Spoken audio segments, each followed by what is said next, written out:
Hello, you guys.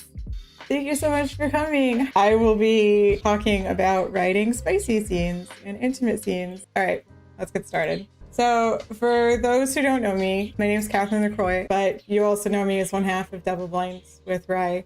And I tried to write my first erotica in 2016, where it was right at like the 50 Shades boom. So people were self-publishing erotica on Amazon rapid fire, and they were like, you could make 6 figures off of this. Oh, okay, let's try and see what happens. But my books wound up being way more like Victorian fantasy than they actually did erotic, and I found out doing those that I really enjoyed writing it. So I opened some commissions and I started doing commissions for other people and learned a ton. And then I started writing all the spice for cat girls and learned a ton more. And I still do erotic commissions, and I am constantly learning how to write these scenes and how better to write these scenes. We will be discussing adult content, so your discretion is advised. If you have kids in earshot or little ones who are watching, please don't send me angry emails. This is a judgment-free sex-positive panel, so no one's questions are going to be laughed at or dismissed. If I feel uncomfortable or if I don't feel like I can answer it, I just don't have the knowledge, I'll just let you know. Any kink shaming at all, it's a ban from the stream and a ban from our Discord server. Please be respectful for others, and then let's just have some fun. So we're gonna go over building tension, language, pacing, fantasy versus reality, communication and consent, and then intimacy and character growth. So these are just kind of general overview, and we'll get into each one of them a little bit more in depth. There's a lot of text on each one of these slides. I really got into it. I worked on this thing for like 6 hours, so I'm sorry. It's just a subject that I'm very excited about and I'm very passionate about. Also in that vein, this is how I write, and this is how it's been easiest for me to approach these scenes. Everyone can be a little bit different. You will have your own writing style. No reason to copy me. Try your own things, and what works for me may not work for you in the end. The first thing that we're going to talk about is building tension. And underneath this heading, before I start, I want to say that one of the things that I noticed a lot from smaller authors and even bigger authors, they'll have sex scenes that don't feel like they actually belonged in the story. They just kind of went back and decided, yes, I want some spice between these characters. And then both of the characters, or more, whoever's in the scene who enter, become completely different people. So it's really important to carry your character through these as your character. We'll talk about that a little bit more later, but this panel is just as much characterization as it is writing spice. The very first part and the most important part to build tension is to choose one character's point of view and stick with it. A lot of tension in spice comes from not knowing what the other character or characters are thinking or feeling, and your main character has to try and discern that, like, as they're moving. That really helps, because it's going to build that mystery, and it's going to force questions, and it's going to make you have to think from that character's point of view. Like, if they don't know what's going on, shouldn't they ask? Or if they're uncomfortable, shouldn't they say? Or if they want to know the other person, are they going to ask that? Keep it to one point of view in the scene and stick to it. The best scenes are a result of the character's anticipation, which goes hand in hand with sticking to that point of view. So you build the tension, you build the anticipation. They're getting really excited. It's getting you to that point of just like, oh my gosh, like what's going to happen? And you're getting your reader excited too, because your reader's excited with that character. Third point, foreplay is king. Oh my goodness. This does not just mean like rushing to third base and heavy petting and like suddenly we're all just already up in each other's clothes. I'm talking about ear biting, going up against somebody else's body fully clothed, banter. There's so many things that work well for foreplay. So if you're just jumping immediately to the sex, there's going to be a lot of tension loss, a lot of anticipation loss, and your reader's kind of like, what just happened? Like, those scenes make me read them 2 or 3 times and to understand like what the heck just occurred between these two people. So make sure that you have some kind of buildup. Next most important point, I find personally that if I don't care at all about the characters, I could care less what they're doing in bed. And this goes with long format stories, short format stories. Even if they're like 1,500 words, you should still have some character buildup and some character development. because your reader should know a little bit about who they are, what brought them here, how they're feeling about it, if they're excited, if they're nervous, if it's their first time, what's the relationship between these two people, what kind of personality do they have, like inside and outside of the bedroom, like are they usually very standoffish and shy, are they very loud and like in your face, just something to connect your reader to the character. Even if your reader is nothing like that character at all, you can still make them care about what's happening in that scene. How do you manage 2+?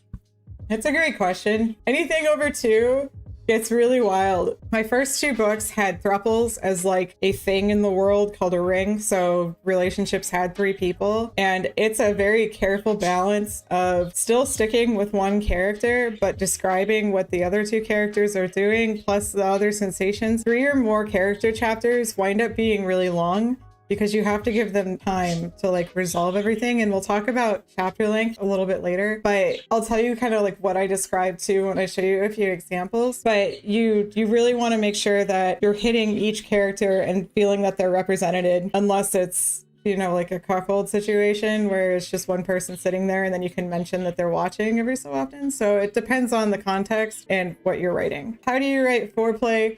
It's totally up to the characters. Like, it depends on what the characters are doing. I just wrote 2 villains like going at it the other night, and their foreplay was fighting in an arena and just tearing each other apart. And then like it got really gritty and it was awesome. Other times it can be like, you know, sitting, having dinner, and like somebody just kind of touches you underneath, like on the leg with their feet, like little footsies. You can do cute things, you can do intimate things, you can do anything with foreplay. Sneaky, that's actually a really good point about combat. Sex scenes and combat scenes are actually very, very similar, because there's only so many ways to describe certain things and you are constantly looking at what else to describe. So it can get complicated, and it's still doable. It's just, it takes more time and more attention. Is there a shift from friendship caring to foreplay that you like to track or toggle between? I kind of let the characters tell me. A lot of times you kind of have them start flirting and you kind of see how their flirting goes. Like, this sounds nuts, but like I let my characters talk to me, and when I have their dialogue go and have the conversation going back and forth, I'll feel it out. If I pretend that somebody's sitting there talking to me like that, how would I feel? Or I try and put myself in their shoes and decide if like this is right. You can write it,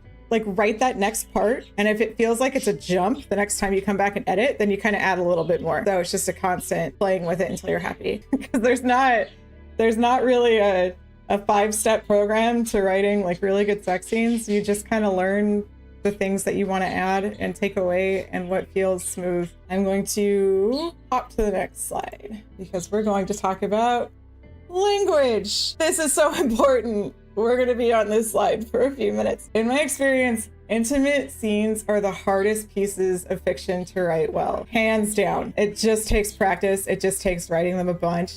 My second point is you have to figure out who your audience is, especially when you're talking about language and the words that you're going to use for these scenes. Because in my next point, we're going to talk about hard planes and creating your own terminology. What is a hard plane? So the reason I ask about your audience is because there are terms that I've seen in both men's action novels and women's romantasy that make me want to put my hand through a wall. One of them is hard plane. So I see this a lot in women's romantasy and women's romance, where a man's chest and abdomen are described as hard planes. And I don't understand why. This makes me cringe so bad. Like, just call it his abs or his chest or muscles or something. I brought this up in our Discord when I was reading this book, and none of the guys knew what hard planes were. So if your audience, if you want to hit well with male readers, you need to be careful. The other one that was in the book that shall not be mentioned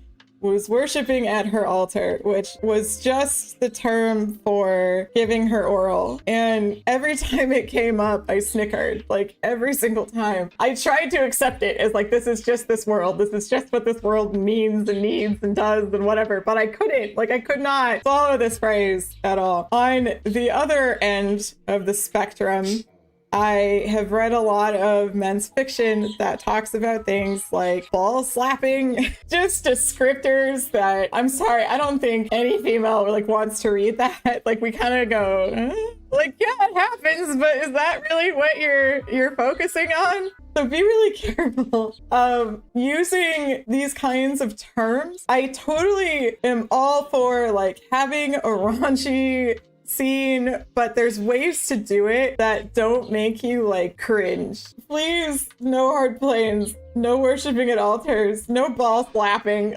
You have to be really careful. I've also seen a lot of people talk about velvet wrap tool is like a thing in romantasy, which every time makes me think of a knife. So not really equipped for that one. You've seen mashing nipples. That sounds horrible. There are a lot of readers who love them, so I can't sit here and say like no one's going to like them, because clearly these books sell really well. But establish your audience, because if you're going to be writing and you really want to attract both sides, all readers, then you're going to have to tailor it so that it fits well for everybody. Whee! Everyone is very excited for the hard planes conversation, and I giggle every time I think about bringing up hard planes in Discord, and no one knew what that meant. Like airplanes? Nope, not like airplanes. I want people to read that and be like, wow, this is really hot. Not like, what did I just read? Like cringe-inducing sex scenes make me sad because there's so many opportunities, but this is where we went. So next, going with this is using your character's personality to your advantage and using their voice and their word choice with things. So mixing up sex scenes, like making each one of them feel different, is one of the greatest challenges to making consistently good ones. But one of the best ways that you can make them feel different is by using your character's personality and their language. For example, I've used descriptors that would cater to a specific character. So Tristan's an artist. So when Tristan talks about things, and even during his sex scenes, I have him use words like trace, paint, broad strokes, like things that would go with an artist. And then Portia, I had a scene with her and I made sure to like slip in words like waves, net, anchor, like use some metaphors. Like this is definitely going to tie it into your character and make it feel like your character is there and not like you just slapped this into the story because you needed a sex scene. Like bring your characters into it with you and let them talk, like use their voice. Also in that vein, if you have a sweet and soft-spoken character, they should not swap to a raunchy body vocabulary just because the clothes came off. This breaks the character so fast. I've seen these really cute little girls like Cannoli in stories where all of a sudden they go in and they're like screaming profanities that I have not seen in the story so far and thinking things that I'm like, what? It just doesn't feel like them. It's really important to make sure that whatever they're saying, thinking, and doing is still consistent. Next. Limit the word fuck as much as humanly possible. In fact, unless it's part of your character's regular dialogue, eliminate it entirely, please. There's the scenes that both characters are just like using the word fuck and screaming fuck over and over again. It's so frustrating. Like when we went back and edited the first couple of volumes, we actually took out a lot of the heavier cursing because it just kind of seemed a little overbearing. And especially when you have characters that don't usually use heavy swearing like that and all of a sudden they're dropping F-bombs just because like this is happening, it feels ingenuine to whatever your characters were before. Like now we're just throwing them in, and I mean, this is what they scream in porn, so this is what I give them, and that's not really the way to go. Next point is really important too. So intimate scenes are more than just the act itself. Too often I see not safe for work scenes treated like an anatomy lesson. Well, it's good to mention what happens physically. Remember to mention thoughts, emotions, reactions, and sensations. What else is happening? There are a lot of scenes I read where it's just like the step-by-step on how to have sex. And like all of us know, which is why we're reading this, what builds tension, what makes characters relatable, what really creates these awesome scenes is when you have their reactions, you have the sensations they're experiencing. What is it doing to their emotions? Like, how are they reacting to everything that's happening? Are they okay with it? Are they really tense about it? Are they like second guessing it? Or there's a lot. So I usually like to do like an action and then a reaction and then like what the other partner is doing and then kind of go through those and balance them. That balance is is hard, but it's so worth it in the end. We don't need the exact dimensions. We don't need to know she's got the 34 double Ds and a 19-inch waist. A generous handful is good enough. There's a lot that goes on. Like, you have shivers, or like you start feeling excited for something, or you want something else. Try and keep in mind that this is a very intimate experience, or at least should be, for both parties. So instead of just looking at, yep, this is the step-by-step, but what happened? Like, try and add in some dialogue, add in some thoughts, add in some reactions from both parties. The last one is how to refer to the private bits. You can use illusions to your benefit, especially if it's a character that is very reserved. And I'll show you an example that I did on probably, I think, the next slide or slide after. You don't have to get super raunchy every single time. You don't have to start dropping talk or if the character is very laid back and usually is not thinking these things, it's okay to allude to what's happening or focus on something else. Flowery language is totally cool, but limit it. I really enjoy writing almost poetic scenes like this sometimes, and I had a blast doing it with Sparga because it was a lot like my first two books. It's a range, and that range is heavily dependent too on your character's voice and what they're usually used to saying or talking about, or how their language reflects it. So bringing your character into the scene again is the most important thing that you can do to make this feel legitimate inside of your story and your audience. It is absolutely possible to write for everyone. I feel like I finally hit that point where the scenes that we've got hit everyone that likes to read stuff like this. Just take care in how much flower you're using versus how much reality and what exactly you're describing. The language is tough. It is honestly very, very, very tough. That's why you practice and just keep throwing them down and seeing what happens. What's the best way to convey the level of experience? Language, honestly, and there's a slide of confidence that you'll see a lot. Like, somebody who's more experienced is going to have a lot more confidence than someone who's just coming to the table. I mean, they could have confidence, and then you can decide whether like that confidence is well placed or if it's just like, oh my gosh, she's the worst. How do you distinguish tension versus foreplay? I mean, foreplay builds tension. They're connected. Are dad bods rolling hills? That's a great question. 100%. Since I got a scientist, should I use the science metaphors then? You can. Like, you can use science metaphors. You can bring science into it. Shanna said talk about chemistry or their bond. Like, yeah, catalyst. Those are the kinds of words that you brought up. That's great. Talk about things that they would notice. So one of our characters in volume 5 is like a hunter beast tamer. And so she's always around encroachers and monsters all of the time. So when she hooks up with Matt, the first thing she notices is he's got this scar that was clearly made by a specific type of venom that she has definitely seen before, and she needs to know like where it came from. And that's very her, because those are the things that she recognizes and wants to know more about. And it was like, hold the phone, where did you get this? Like, it brought the tension down just a little bit, but it added some banter between them, and it brought out her character to the scene, and it was really cute. So there's ways to add these sweet little things that feel more personalized to your scene and that will break this scene up from any other scene that you write with any different character. Try and sit there and look through your character's eyes. What are they noticing first? Like, what do they see first? What are they hearing? Are there things that in their experience that they resonate really well with, so they're excited to like see it from this other person? All right, I need wine. Hang on. I have never read my own scenes out loud, so here we go.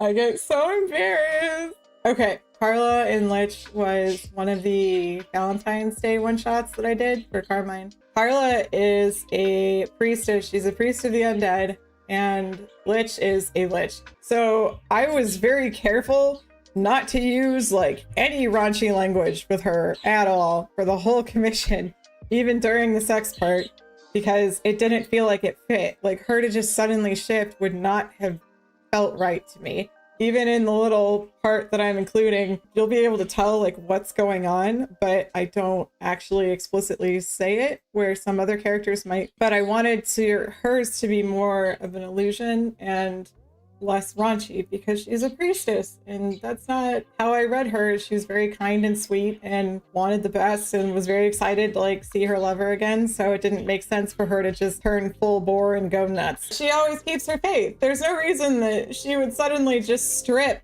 everything about her person because the clothes came off. It doesn't really jive. And I wanted Carla to still feel like Carla for every single word of the story. Oh, more wine. Hang on. Whew. The orange glow of his magic caught her gaze, the same vivid orange she'd seen from Rain so many years before, like the center of a campfire. It was a sudden heat between her legs demanded her attention and cleared her train of thought. Litch's lips were still against hers, but a second tongue had found its way to her center. Her breathing hitched and her knees quivered. Their kiss muffled her moans, and she wrapped her feet around his lower back. More? He asked inside her mouth. Yes. So, you know what's happening. Like, there's another tongue, and it went places. But I didn't have to say that. I didn't have to be like, there was a tongue at her pussy. Like, it just, that would have totally thrown off the vibe. She's confident in her work, but this is very new for her for a while. I had her stutter a little bit, like the very last, just because she was a little nervous. She was a little unsure.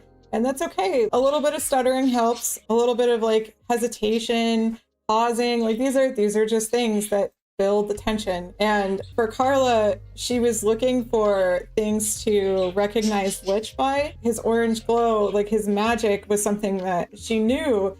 And I let her brain wander off a little bit, like, oh my gosh, like this was just like when we were together before. And I remember it. It reminded me of a campfire. And oh God, what's happening? Like, this is a normal thing that happens. Sometimes your brain just kind of goes, but then something brings you back, and that makes it feel real. Like, that makes this connection feel very real. So the next one is Jack and Zarir. Zarir is a Drider, and Jack is the main character in Snail Girls. And I loved writing this scene. So Zarir is like the only Drider left alive, and she wants a kid, and the Snail Girls need help from the spiders. So she's like, yeah, you can have it, but I want him for a night. They kind of start talking, and they, like, just to start everything, their foreplay is actually them talking back and forth a little bit, just so each of them can kind of ease into it. They start going, like, they actually get close and start doing things, and he laughs, and it just stops everything. And she's like, what? Well, Snail Girls have these darts that just like are aphrodisiacs, because snails have those, and I decided to give them to Snail Girls.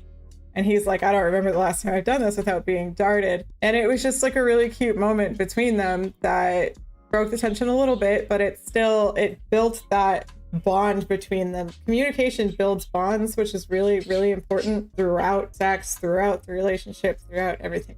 So this is from Jack's point of view and kind of what's going on with Zarir. Zarir trailed her slender fingers through Jack's long hair. Ah, yes. Flyme told me of these fascinating darts. Her nails grazed his scalp and she tightened her grip. She bent further down and nibbled his ear. Shall I recall them to administer one to you? So hair grabbing and like nails and head and nibbling ear, like this is all foreplay. That is all tension building foreplay. Jack gasped and reached for her chest without thinking. No, that's his reaction. So you have foreplay, you have reaction. Good, she murmured into his ear. I would prefer you to enjoy yourself while uninhibited. Her tongue mapped his jawline until her teeth found his throat. Jack groaned and tilted his head to the side, allowing her easier access. You really never had a human partner? For a woman who'd never seen a man before, she certainly seemed to know how to get a reaction out of him. Jack is very laid back, so that reflects a lot of times, even though his narrative is in third person. I try and give him that little bit wandering thought, little bit curiosity, like he's always wanting to know more and like very open-minded about pretty much everything, and he has to be because he's living in a monster world. But Zarir, on the other hand, is very proper and prim, and she speaks almost like a queen, which she's the queen of spiders, so it worked out. So this is like a really great example of the characters interacting, talking, banter, foreplay, using their language, tension. This has everything in this tiny little slot. And even in this little tiny bit, like you can really see how Zarir is as a person / Strider, and how Jack is as a person. Like, it doesn't take very long to get invested, right, Chocobo? Like, you're already like, where's the rest of it? You don't know anything about this story, but you want to know, which this is how you build character and reader care really, really fast. So my last example is Jazz and Tristan. And I included this one because this chapter pulled in the most patrons for work chapter in Catgirl. Jazz is like the leader of an underground mafia, essentially, and Tristan is the man for that island. And so they're kind of staying with them. Jazz is like, Well, I want to test him out. This chapter specifically is from Jazz's perspective. So I took her voice completely into account when I was writing this. So even the first paragraph, they reached her room and she closed the door behind him. Dropping his hand, she sauntered to the foot of her four-post bed, then leaned against it. How shall we begin? She purred. Am I to lead as I do in all things? So here's the very first thing. Her four-post bed is very important to her. No one else would have noticed a freaking four-post bed. That's her thing. Sauntered, that's a word that I would really only use for Jazz because she knows exactly what she's doing. And then for her to ask, like, am I to lead as I do in all things? That already tells you she's the boss lady. She's kind of tired of being the boss lady. And she's hinting at him like, hey, if you don't want to disappoint me, maybe you should do this. Tristan stared at the floor and breathed deeply, his shoulders rising and falling with it. When he looked back up at her, the apprehension in his features had all but vanished. Determination glittered in his blue eyes, and he closed the distance between them in a 4 confident steps. Tristan is usually pretty shy, but he has a lot of experience. So when I mentioned before that sometimes your characters can switch depending on what their normal demeanor is versus how they are like in the bedroom, Tristan is a very powerful switch in that he has literally hundreds of girls of experience. So this is a thing that he has done over and over and over again. His character and personality does not change. He is still very caring. He is still always aware of what is happening and making sure that his partner is enjoying themselves. That does not escape him. And he's still using a lot of like artistic language and descriptions. He just becomes like a super dom as soon as things start to get heated.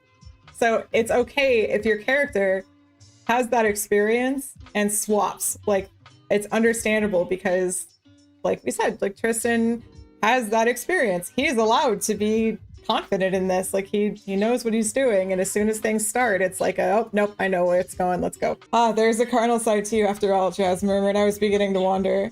Despite his height ending at her nose, he held her stare without flinching. You want me to lead? Jazz smirked. You are the expert here, are you not?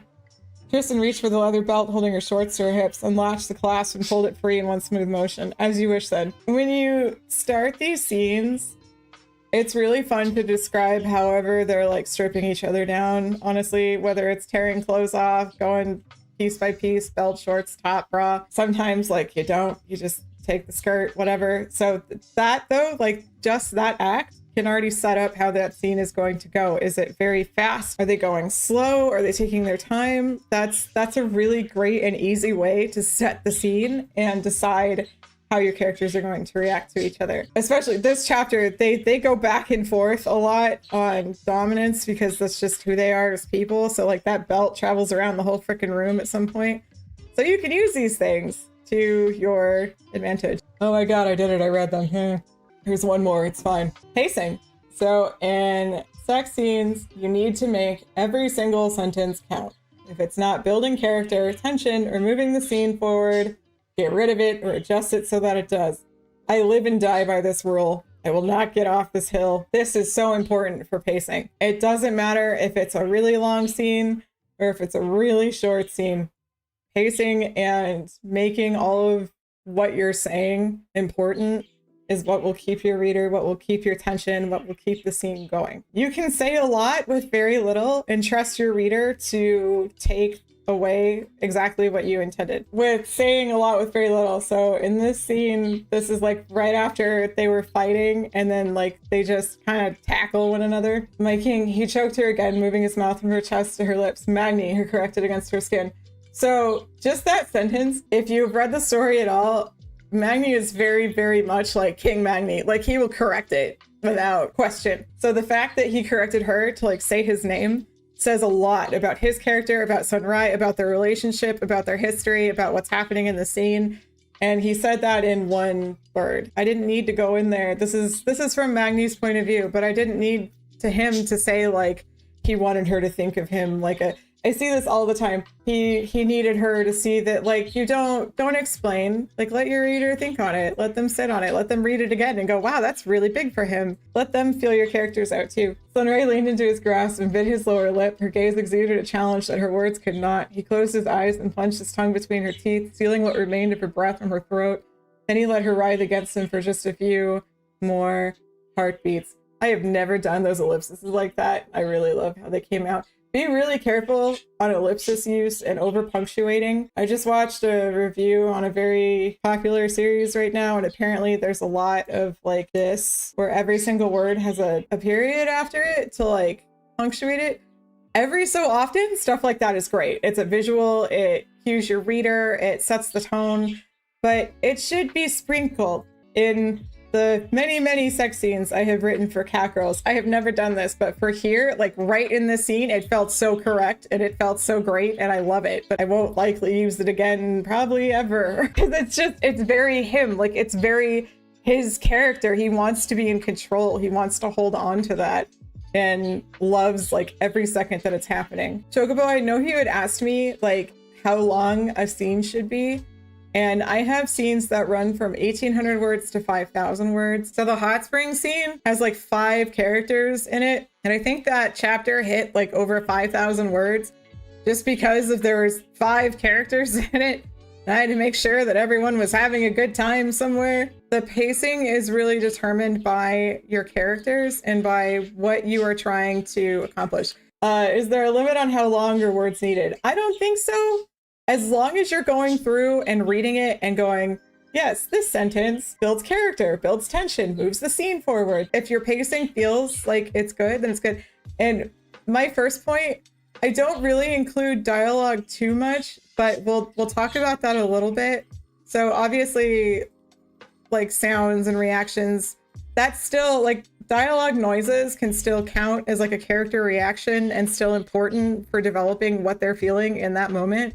But you don't want to overdo that either. So you can have a scene that goes on forever. Like if this is the pinnacle scene in your book and you want them to do like every freaking thing that has ever been done, the most important part is making sure that for your reader, this is doing something for them too. Like it's somehow developing the character, somehow changing the plot, and your characters are going to walk away changed from this somehow. I think that's the most important part. It's just deciding what you want your reader to take away from all of this. And then the last bullet, what actions occur is dependent on what you, the writer, want to see and if it feels right for the characters. Chocobo had asked like how I pick what the characters are going to do with one another. It's another situation where I definitely let my characters talk to me and kind of decide how the flow of things is going to go. And it's also has to do with their experience. So when Carmine asked like, how do you show experience?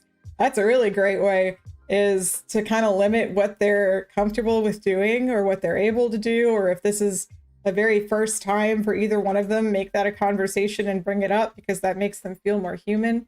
There's always communication between partners, and it's really, really important to remember that, because if there's not, then you're kind of missing a really pivotal part of spicy scenes in general. So yeah, just make sure that what they're doing feels right, that it's not suddenly this is his first time, but now he's a porn star, and we'll talk about that a little bit too.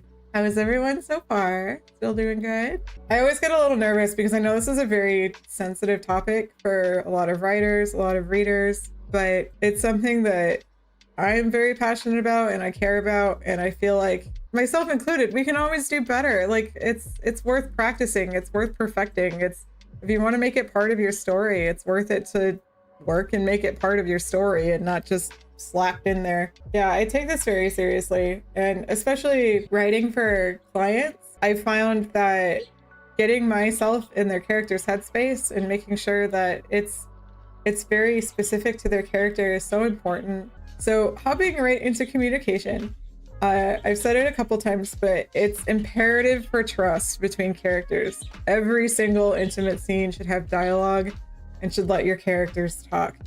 Even if one of your characters is wearing a ball gag or is wearing a gag or is somehow cannot talk, the other character will likely be talking to them. Dialogue gives you a lot of opportunities in not safe for work scenes. It helps you build tension. It offers the reader a quick break from the action. So it helps you get away from the anatomy lesson and turns it back into an intimate scene with people that are involved instead of just, yep, that happened and we're done. It can build the character. It defines the boundaries. It offers a way to transition to another position, establishes consent. Like there's so much that dialogue in a sex scene can do. It is very, very good. And with like, even with the positions, you can say like, I want to try this. Like one of the characters can say like, can we do this? Can we try this? And right off the bat, that's asking for consent and getting you into your next transition. Another thing we talked about briefly that we're going to talk about now is true dialogue versus noises. Noises are fine. Noises are great. Going overboard on reactionary noises can be cringe-inducing. So I have my own rule that I keep noises at a 3-character limit. Even if it's like this, that's it. You get 3. Or like this. I just cringe so hard when I see like this. That's the sound you make when you're struggling in the bathroom. And every so often they're great, but if that's all you're putting in there, then please change it to something else. Like find something that they can say about the character. So instead of just putting in like the longest noise ever, talk about backs arching, goosebumps, sweat, biting lips, trying to react, writhing fingers, curling toes. There's so many shivers. Like there's so many options that you can do to describe that builds tension and builds character and builds the reaction that aren't just screaming into the room or to somebody's ears.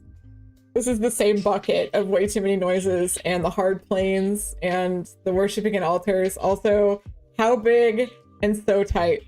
Okay, so these two things can be mentioned every so often, but it is so exhausting if you have like one guy and he has like 3 or 4 sex scenes in the book and all the girl is telling him is how big he is so empty to me. It doesn't establish anything. It doesn't bring anything to light about the characters. It does nothing. Just like if all he's noticing about the 4 girls he's sleeping with is how tight they are, does that mean that like each one of them is getting tighter? When does it stop? I feel like there should be some kind of peak there where he stops noticing these things, but somehow has not. I get really tired of seeing like, oh yes, he's so big. Like if it is some kind of remarkable thing, okay. And if it's her first time, it's okay. It's okay to mention a little bit, but when that is all you're talking about, that it gets really old. Like find something else to talk about. Consent. So I don't personally believe that consent needs to be an extensive thing unless that is very important to the character. So if it's super important to the character that they have like a contract type deal before they start taking clothes off, absolutely, like make sure that conversation happens. But having 2 characters that are already in a relationship, that are already even looking at doing this, asking, is this okay? Or how does that feel? And the other character responding to that, that's consent. It's as easy as that. It feels very natural to the character. I mean, I feel like even if you have a partner and you've had the same partner forever, if you're trying something new, they're still going to ask you like, is this okay? Like, does this feel good? Should I switch? Do you change? Like there's always a conversation going on, and that's what builds your consent. So you don't need to have like a checklist of items that you have to go through that your character has to agree to. And then the very last one of my biggest pieces of feedback that I received about my scenes in the last couple of years, this was 3 years ago and I haven't looked back. One of my clients told me that I was really good about building the tension, really good about executing the moment, and then I just like dropped off with the aftercare. And I'm like, you know, you're right. I missed it. It's a missed opportunity. So I feel like aftercare and cuddles are very important. Just a little bit of pillow talk between the characters, or like kind of how they're feeling, check-ins, descending from the high, or trying to feel how it went. Like, was it good for you? Like, you don't have to use that question, you know, but things like that. And honestly, you can use this as a literary device because you can cut it short for effect. So if a character gets up and leaves, that can be a huge moment of conflict. I used that with Tristan, Matt, and Sparga, where Tristan is so uncomfortable that he just gets up and goes, and Matt's like, okay, you're not like a hit and run guy, are you okay? And then at the hot spring episode, Matt has no idea what he's doing, leaves Kiki and Saris behind, and they're mad at him because they woke up without him, and they're like, Thanks, buddy. Those are things that can actually add to your character and can add to the world where he didn't know what he was doing. He's still pretty new at this. And ever since then, he's been a lot better about staying there and letting know, like, okay, we're going to get up. With Tristan, like, it was so off for him that it had kind of everybody worried. So yes, definitely follow through the whole thing unless you are making the choice on purpose, and then use that as a character builder. Next, using intimacy for character growth. Intimacy should be advancing your character and is a great way to advance your character if this is part of your narrative. I'm not saying every single narrative should have sex scenes. I understand that your audience might not be that, or what you're writing in might not be that. But if you do decide to start including intimate scenes that aren't just fade to black, even if they are fade to black, let them be a way to advance a character. That's a really big part of the human experience. Also, if you are doing different cultures, different backgrounds, you can Google it. Look up real life other cultures and backgrounds to see what their views on intimacy are, because you can use that to build your world and its inhabitants. For example, with catgirls, pretty much the only time that they will be with a man is going to be their first and last time. So firsts don't apply to them. Like, none of them are really going to understand that, like, Matt's first time is important to him, because all they get is one. And he's the guy, so like, why does that matter? Or we've seen other societies that might agree to group sex instead of one-on-one, or you can look at things like polyamory. There's going to be a lot of different views that you can use to your advantage that will change the worldview and change your character's views. With my first 2 books, I made rings, which were a triad, and you go through essentially a ceremony to become somebody's ring. And there were a lot of people in the world that didn't like that, so they would get kind of cursed out a lot. These are the kinds of things that you can play with and see how it will affect your world. Questions that you can ask yourself. So the level of exposure and vulnerability requires an immense amount of trust, no matter their views on intimacy. Is that something your character is ready for? Let this add to the tension. If this is their first time, that's going to make them probably pretty nervous. If they're very, very overconfident, like, where are they getting their confidence from? Did they watch a lot of hentai? Have they been what? Like, why do they feel like they're ready for this and ready for another human being? I've definitely learned from ghostwriting, from commissions, from my own work, just to slow down and give things like the full attention and take time on these scenes. These honestly usually take me a whole day to write one sex scene because of how long I go through each one of those sentences and change them and make sure that the flow is right and make sure everything sounds good. Patience with your characters. Be very, very patient. Be okay with spending a whole day on 1,500 to 2,000 words to make sure it reads like your character should. Into the next point. This is another part that I've also learned to start including and asking of myself as I write these scenes. What do you want out of your characters emotionally by the time the scene is over? Did anything change? Perceptions, ideas, desires? No matter how many times this character may have slept with other people, I try and find something that changes or shifts just a little bit with them, just to renew them, like give them a new idea, give them a little bit of growth. They should walk away having learned something new, whether it was about the other character, about themselves, about the world, whatever it is. Like, give them some new piece of information to leave the scene with, because then once more your scene will feel like it fits into the story, fits into the world, and fits into the narrative, and less like you had just tacked it in there because I need a sex scene.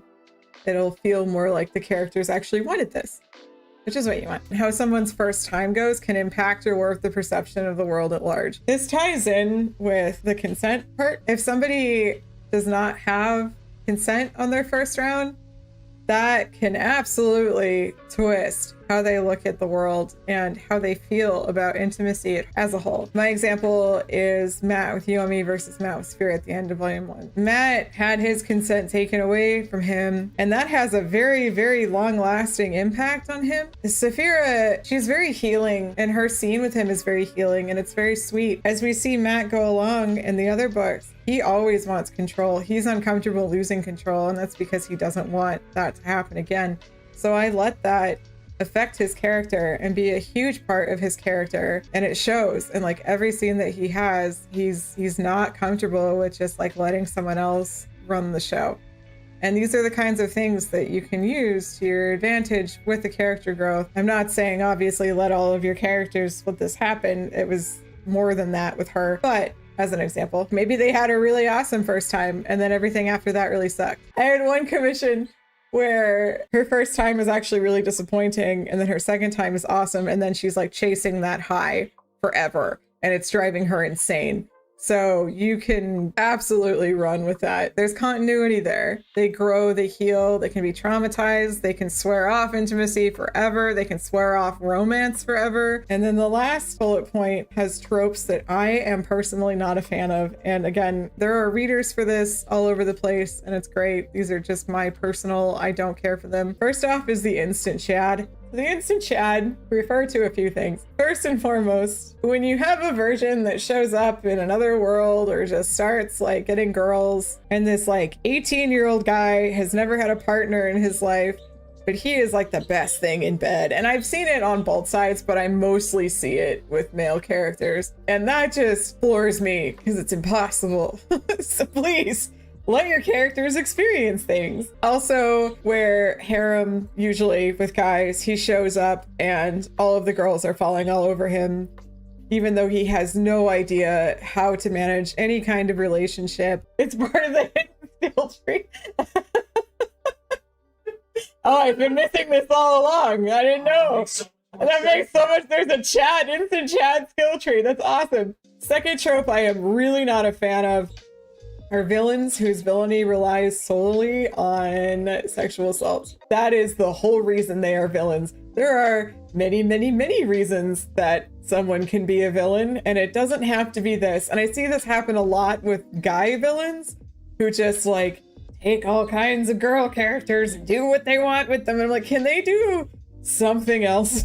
Please. It doesn't feel realistic to me at all, and it just paints guys in the worst picture and it makes me sad. So find some other reason for them to be evil. It's just a really cheap tactic. My third trope I am not a fan of are collectible females. I see this on the opposite end too. So I call it collectible females, but I have also seen many, many otomes where the guys are just like the same way. But essentially when the characters are cookie cutter and you get to their intimate scenes and they literally do the same thing every time, like they lay there, be pillow princesses and scream, that's a collectible female. Tropes like this make me really sad because when we show cat girls to people, they look at the cover and that is exactly what they expect it's going to be. Instant Chad, collectible females, zero character progression. We have like 50 plus cat girls and every single one of them has their own personality, their own background, their own story. Like Ryan and I work so hard to make sure that these characters feel real. And even no matter how many scenes that I write, like sexy or otherwise, I want them all to feel real and I want it to feel particular to them, and it should fit their personality. It should fit who they are. No matter how many characters you have, it's so important to understand that everyone's experience is going to be different. If you want a puppet show and you want all your puppets to look the same, you just swap the hair color, that's great. But if you want something to feel real, then you've really got to give each character time and be patient. Be patient with your characters and be patient with their personalities and try and understand them as best as you can, even if it's not a personality trait that you have. Try and get in their shoes and look at it from their point of view. Like that's what makes writers so fun, is we get to look at all of these perspectives and try and live their lives, even if it's not ours. Like at least we can try and understand. The last trope that I'm not a fan of, I coined this last year. It's called convenient lesbians. So I've read a pretty good amount of like boy love in yaoi, and I don't see this nearly as often in that as I do in Yuri, in anything with women who become lovers. Convenient lesbians happens when two girls get together and one of them looks at the other and says, oh, you don't know how to please your boyfriend? Why don't I show you? And then it's not gay. It's if I'm your best friend. And then, oh, they're suddenly having sex. And it makes me so mad because like, they have never, ever, ever shown any inclination towards, you know, liking girls or like being attracted to girls, but it's going to work now because, you know, their husband really needs you to learn how to do these things. This happened in Handmaiden. This happened in Citrus, except it wasn't husband. It was, oh, you don't know what to do for your boyfriend? Why don't you let me show you? I'm your best friend. It has happened in so many Yuri. Like 99% of the Yuri I've read, that's how it starts. Not because they like other girls, because they're trying to learn how to please their boyfriends. Relationships of convenience like that are very empty when they hit their intimacy scenes. Tread very, very carefully when you go along that line. Like, those don't feel like real people to me. That just feels like, yep, you just wanted this to happen. This was the best way you decided how it was gonna go. Look, it's Jack, Mia, and Sky. We're gonna talk about fantasy and reality, fantasy versus reality. First, I'm gonna start with low fantasy intimacy.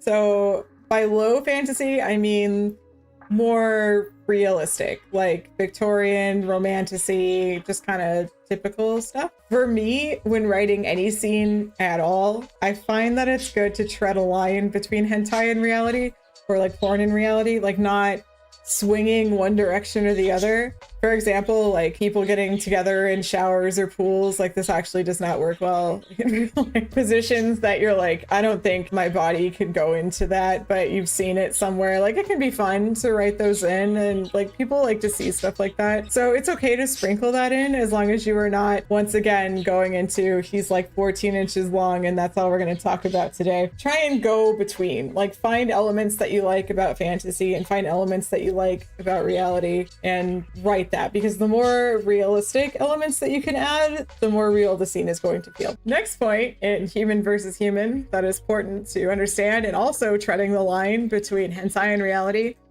are how many rounds can a character feasibly go and how much can a character take? There's a game called Starless. I don't know if anyone's played it.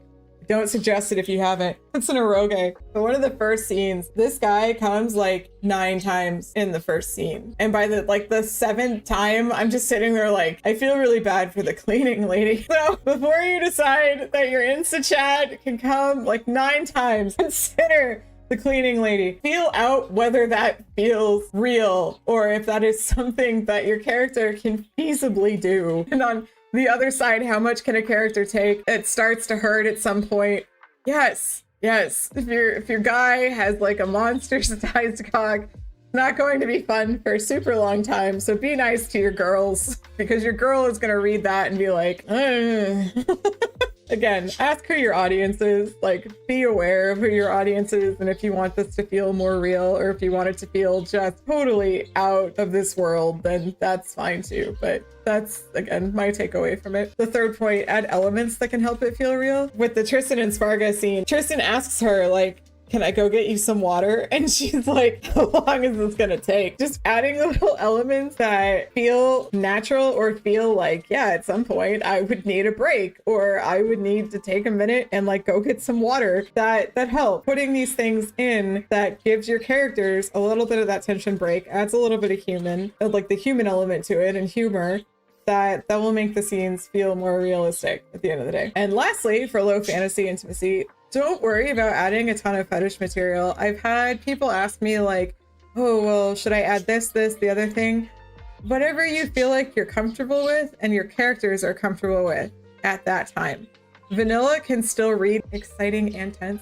And most of Matt's scenes are actually pretty vanilla. There's like a handful that aren't, but really, like I said earlier, it's pretty much every cat girl's very first time. While it's vanilla, I still add elements that make it feel exciting and new and different, and these cat girls are experiencing something new for them every time, so it's going to be a little bit different every time. Next, we're going to talk about high fantasy intimacy, and by high fantasy I am talking about cat girls, monster boys, demons, magic, elements that wouldn't usually be in human with human. The first part and most important part to remember is that not everyone is going to like the fetishes you include, and that's fine.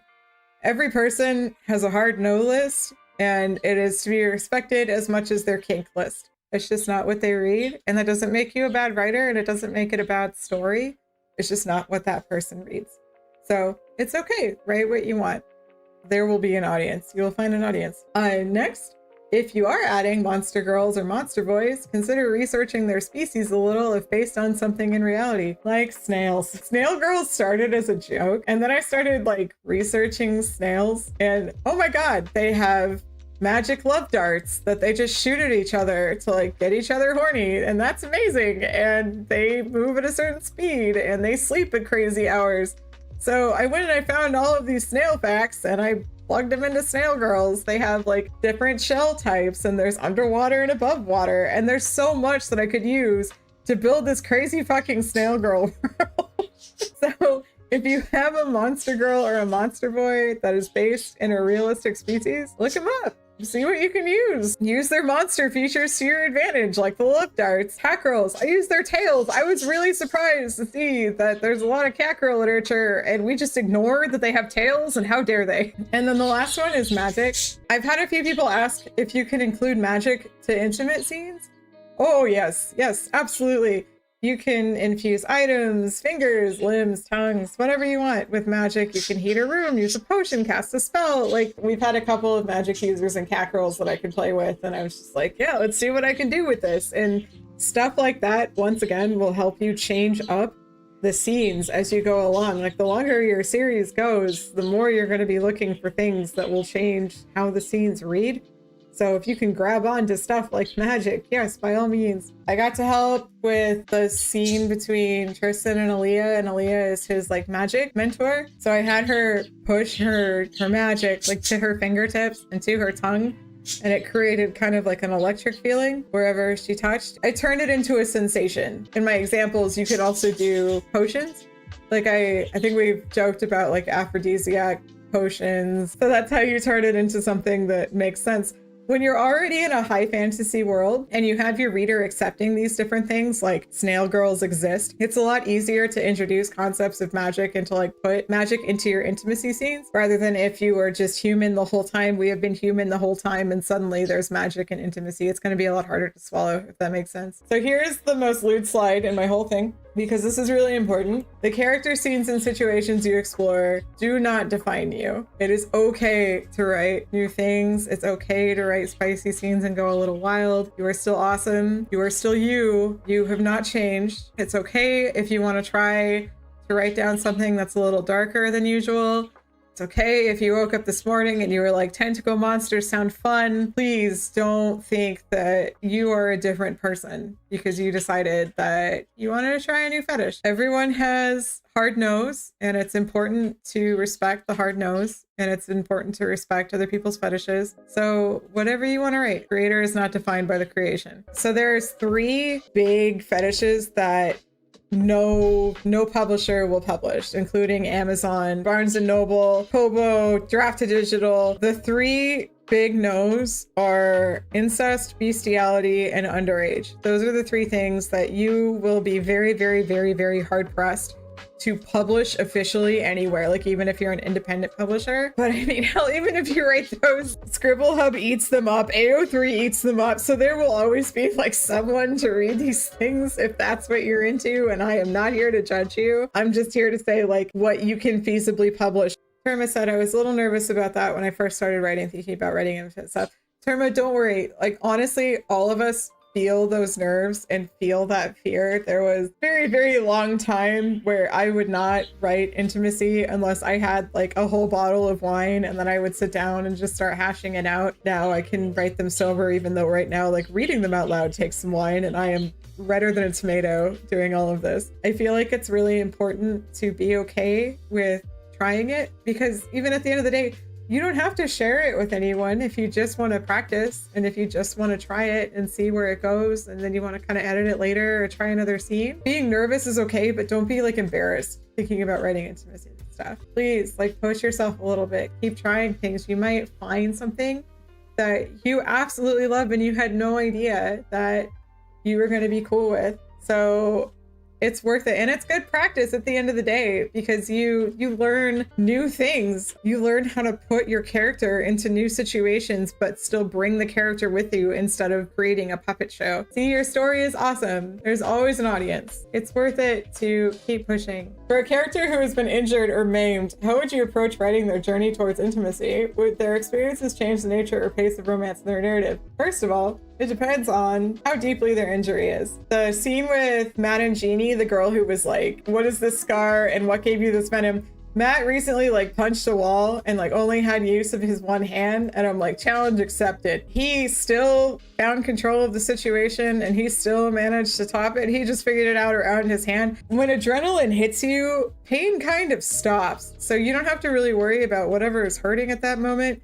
Same with the Sunrai and Magni chapter. Like, both of them are cut to shit, but neither of them really notice, and it's just kind of adding to the tension and their heightened senses and how they're feeling. So like, blood play is a very real fetish, and I know it's not for everyone, but like that's another option that you can go that way. It adds to the high, and adrenaline is an absolutely crazy drug. Now, if you're talking about maimed permanently, like they have lost a leg, I think that would depend on how your character takes that and how they feel about themselves and their self-confidence. So if your character has lost a leg and they think that makes them like less of a human being, that could absolutely change their romantic experiences and their look on intimacy. They could be really nervous about approaching things like this.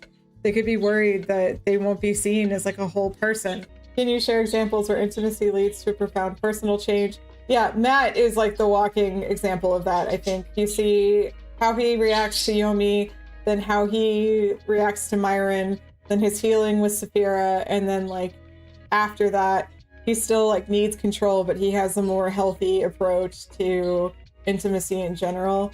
And then there's like Tristan, who has the light switch where like as soon as the clothes come off, he's a totally different person. So it really does affect everybody in a different way. What is the best advice you can give for someone who lacks the intimate experience with writing intimate scenes? I think in this situation, one of the best things you can do is find other stories and read them that have intimate scenes in them and pull away what you like about it and what you don't like about it. Like, make a list of things that caught your attention and that really like got your heart speeding, or like what made you like the characters more, or what about the scene you enjoyed, what kind of language they use, and take note.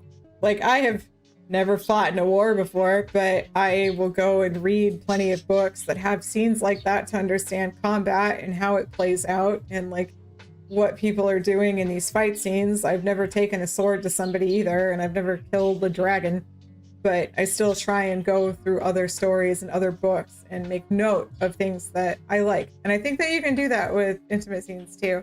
And it's good to read the stuff that you like and the stuff you don't like, because you'll learn really quick the things that you don't want to add.